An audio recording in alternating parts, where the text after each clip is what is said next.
cut the side pieces for the dimensions of the drawer that I want. Obviously you can cut the dimensions to whatever you require. And then I've cut a slot with the router in it, approximately half the width of the side piece and the width of the base piece. The further you can get that cut through, the better. Gives more solid support the base piece in. I think that's a 6mm piece of plywood. So you can see it slots in neatly, goes down to the bottom of the slot, pretty tight.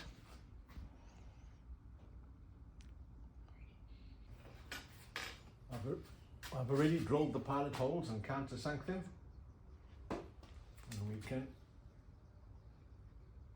attach it.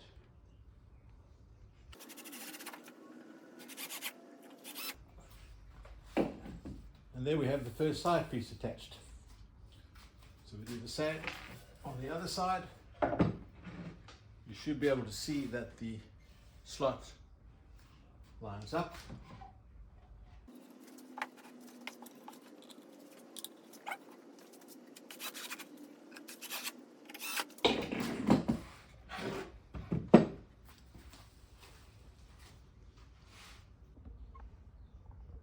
There I've cut the base piece and slotted it into 3 slots, and there's a slight protrusion to go into the last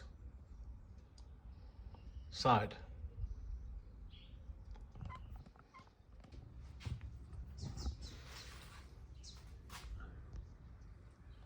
There the base is fitted all the way around. We take it, we can look inside, and we can see the result, and it's solid. Fits perfectly into the drawer slot with space on either side. The space on either side, I am going to put drawer runners on it, but that's a subject for another video. You can leave it very simple by putting pieces of wood on which the drawer runs. So it'll simply do that in and out. And that is how you make a very simple drawer. I hope you enjoyed the video. If you do, please like, make comments, I appreciate them, and subscribe to my channel.